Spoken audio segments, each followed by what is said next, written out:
saudari yang dikasihi Tuhan, kita berjumpa dalam acara Mendekat Kasih Tuhan, bersumber pada 1001 renungan inspiratif karya Romo Frans Sales SCY, dan sebagai renungan singkat bagi saudara dan saudari yang menderita sakit, baik yang dirawat di rumah sakit maupun di rumah sendiri, dirawat bersama keluarga. Dengan saya, Romo Valentinus Tejantara SCY, dari komunitas SCY Laverna Pringsewu, Lampung. Pada hari ini kita ingin merenungkan tema menemukan solusi atas persoalan.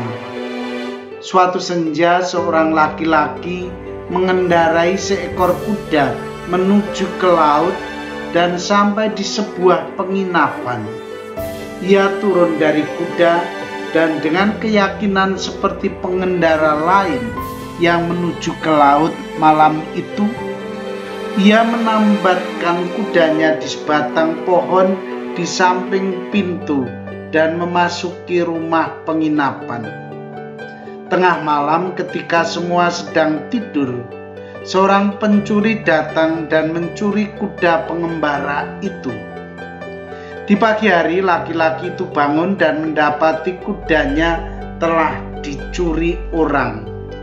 Ia sangat bersedih hati karena kudanya. Mengapa ada orang yang tega mencurinya? Kemudian tamu-tamu lain yang tinggal di penginapan itu mengerumuninya dan mulai berbicara. Laki-laki pertama berkata, "Betapa bodohnya kamu menambatkan kuda di luar kandang." Laki-laki kedua berkata, "Lebih bodoh lagi karena tak kau ikat kaki kuda itu." Laki-laki ketiga berkata, "Terlampau bodoh menuju laut dengan mengendarai kuda." Dan yang keempat berkata, "Hanya kaki kudalah yang lamban dan malas." Pengembara itu semakin heran. Kemudian ia berteriak, "Sahabat-sahabatku, karena kudaku dicuri, kalian buru-buru mencerca kesalahan dan kekuranganku. Tapi aneh, tak satu kata pun kalian ucapkan untuk menyalahkan orang yang telah mencuri kudaku."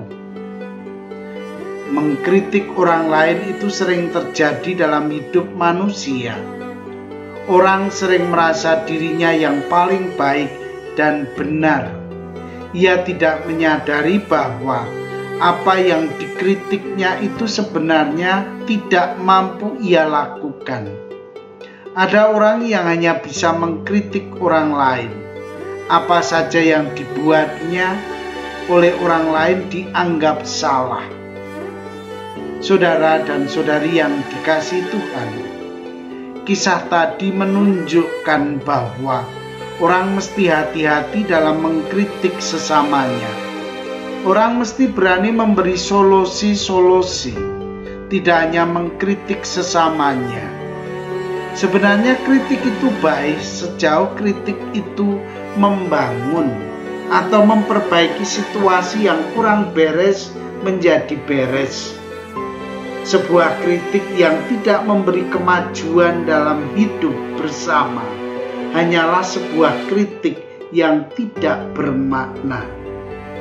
Sebagai orang beriman, kita mesti menyadari diri kita sendiri.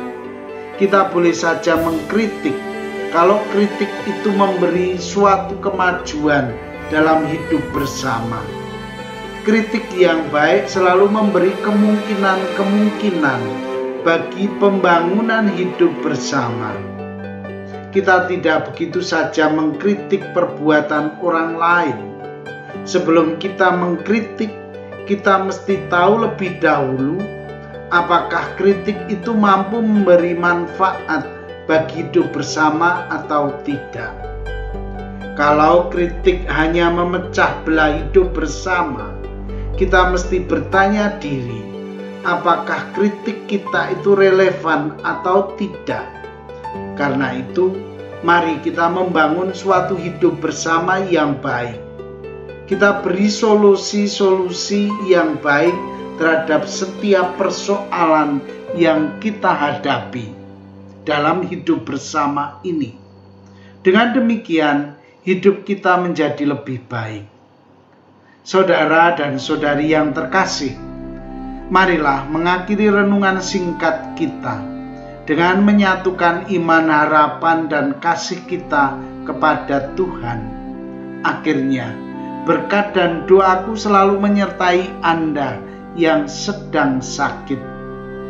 Semoga Tuhan memberi kesembuhan, kekuatan, dan ketabahan dalam memanggul salib hidup ini dan diberi semangat serta kesegaran.